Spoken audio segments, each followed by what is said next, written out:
All right, so current news of the day is what's happening with the speaker. Who is the speaker?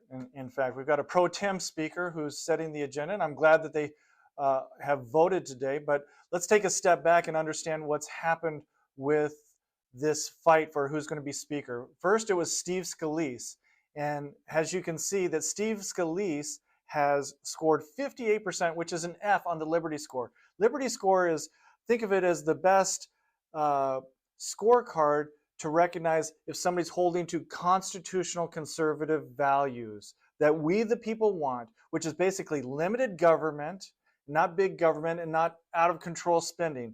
So Steve Scalise has scored an F in that category. Vern Buchanan is even less than Steve Scalise, and he's got 57%, another F. Jim Jordan has scored an A, which is 94%. His specific score is 94%. Now, why is this important? This shows you where people land and how conservative they are. Now, in the politics of the fake news, they're going to say that anybody who scores a C, B, or an A, especially a B or an A, is some kind of radical right wing bomb thrower. These aren't bomb throwers. Jim Jordan is a man of principled integrity and has earned the respect of many people in Congress and should be the Speaker of the House. Now, Vern Buchanan has come out against him. Now, why would he come out against him? Because Vern Buchanan is a part of the Uniparty that has been continuously hiding from the accountability of we the people. They try to put together this cycle of continuing resolution to continuing resolution to omnibus bill. Now, in the omnibus bills, they package everything together so that nobody is held accountable for their votes for out of control profligate spending that's been happening and that is causing crippling inflation right now. Crippling inflation that is hurting Americans and certainly Floridians in this district. So now that you know the overall game plan or the scene, now what's happening specifically? Vern Buchanan has come out against Jim Jordan, and now today he has changed his tune. By the way, Trump endorsed Jim Jordan as well.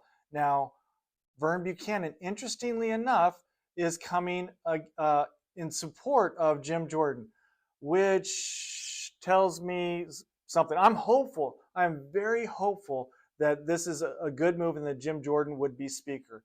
But I suspect that that's not going to happen, that Vern Buchanan has worked with other people and figured out, being a senior member, he knows that I am coming after him in a primary, and he's got a very difficult primary, and he wouldn't be able to survive with supporting or not supporting Jim Jordan.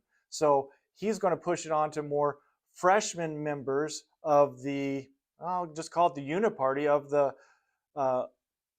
manipulatable congressmen and women that have been there for less time than he's been there. So that is my guess. My guess is that they have a plan to sink Jim Jordan and then push in somebody who would go along with Democrats and Republicans to continue this out of control spending. And forgive me for this. This is my cynicism after watching years and years and years of being hopeful and then getting burned. I'm still hopeful that this will happen, but I have my doubts at this time. Again, I think what needs to take place.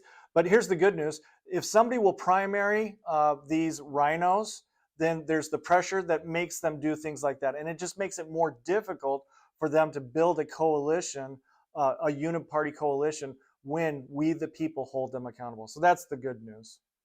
All right, in other news, Israel is a huge piece of news today. And so I've got some messages from my friends in Israel who we helped start a ministry there in Israel.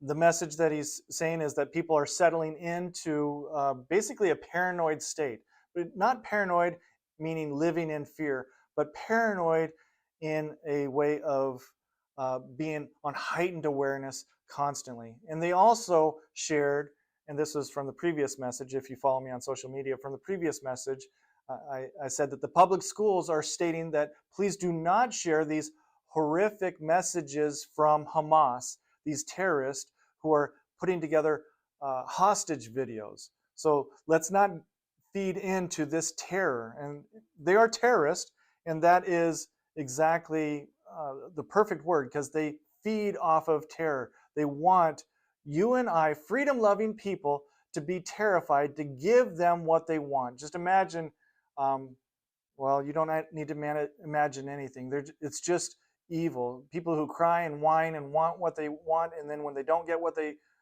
want, then they resort to violence. Um, and so then from violence to terror, this means of violence by way of uh, attacking innocent people, attacking um, just innocent people, babies, children. It's horrific, but let's not give in to that fear, and let's do the same thing and follow along and pray for Israel. We need to be praying for Israel. Pray for the peace of Jerusalem, so that it will go well with us.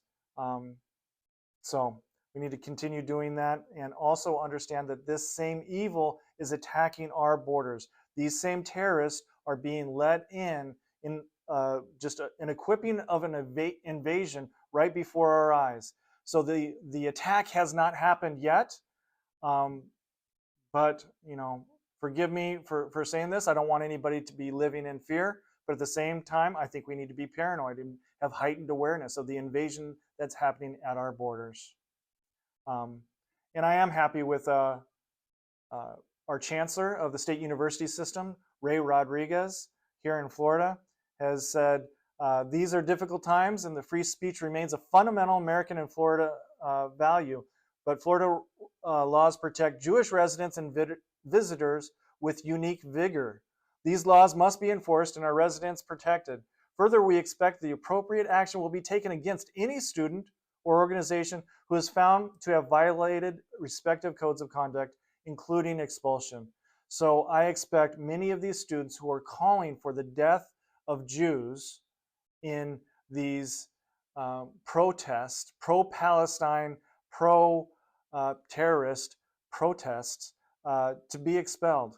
So I fully expect that to happen, and I call for the education, the presidents of these educational institutions to do just that, to apply the law equally.